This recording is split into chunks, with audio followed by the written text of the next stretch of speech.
কলমের খোঁচায় যুদ্ধ থামানো যায়, প্রতিষ্ঠা করা যায় শান্তি।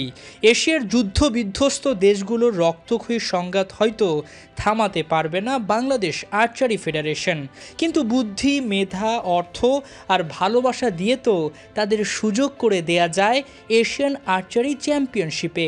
আফগানিস্তান, সিরিয়া ও ফিলিস্তিনের মতো দেশগুলোকে সে মৌকাই দিয়েছে ফেডারেশন। এমন বাংলাদেশই তো আপনি চাইবেন, আতিথেয়তায় সেরা, মানবিকতায় অনন্য। এটা সহযোগিতা করেছে আমাদের এলওসির সবাই, ফেডারেশন প্রত্যেকটা মেম্বারের সাথে তো আলোচনা করে এটা করেছে। এটা একটা ভালো উদ্যোগ। কেন বলবো, তারা তো খেলতে পারে না, ইভেন নিজের দেশে প্র্যাকটিসও করতে পারে না। যেমন আফগানিস্তান, ফিলিস্তিন, সিরিয়া, তারা কিন্তু নিজ দেশে প্র্যাকটিস করতে পারছে না। তারা হয় কোথাও না কোথাও এর আশ্রয় থেকে কিন্তু তারা প্র্যাকটিস করছে, প্রশিক্ষণ নিচ্ছে। কাজেই আমরা একটু হাত বাড়িয়ে দিলাম যে তারা খেলতে পারে, তারা উৎসাহিত হবে, এইটাই আর। 8 নভেম্বর থেকে ঢাকায় শুরু হচ্ছে 24তম এশিয়ান আর্চারি চ্যাম্পিয়নশিপ। অংশ নিচ্ছে 30টি দেশ।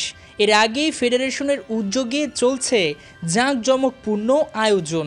তবে এই আয়োজনের পেছনে আছে আরও এক বিশেষ পরিকল্পনা। 8 নভেম্বরই ঢাকায় বসবে এশিয়ান আর্চারি কংগ্রেস। সেখানে প্রেসিডেন্ট পদে প্রতিদ্বন্দ্বিতা করবেন বাংলাদেশ আর্চারি ফেডারেশনের প্রতিষ্ঠাতা সাধারণ সম্পাদক রাজিবউদ্দিন আহমেদ চপল। তিনি নির্বাচিত হলে কি বদলে যাবে আর্চারদের ভাগ্য? থেমে যাবে তাদের দীর্ঘদিনের কান্না?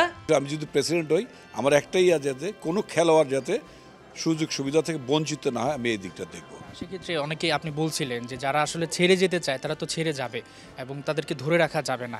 ভবিষ্যতে আর্চারদের ভালো একটা বেতন কিংবা তারা যাতে এই খেলাটায় আসতে চায়, নতুনরা আগ্রহ দেখায়, সেজন্য একটা ভালো বেতন কাঠামো নিশ্চয়ই দাঁড় করাবেন, সুযোগ সুবিধা। এটা আমি নতুন কমিটিকে আমি বলেছি এবং ওনারাও খুব পজিটিভ।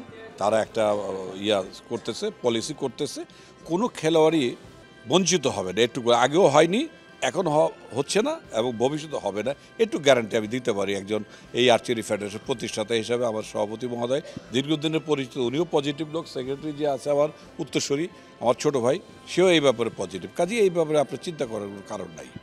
অনেক অনেক শুভকামনা। আমরা কথা বলছিলাম বাংলাদেশ আর্চারি ফেডারেশনের প্রতিষ্ঠাতা সাধারণ সম্পাদক রাজিবউদ্দিন আহমেদ চপলের সঙ্গে। তিনি আসলে বলছিলেন যে তিনি যদি এশিয়া আর্চারির প্রেসিডেন্ট হিসেবে নির্বাচিত হন তাহলে সবার আগে খেলোয়াড়দের যে সুযোগ সুবিধা সেটা নিশ্চিত করবেন। হাসান সজীব, ৭১, ঢাকা।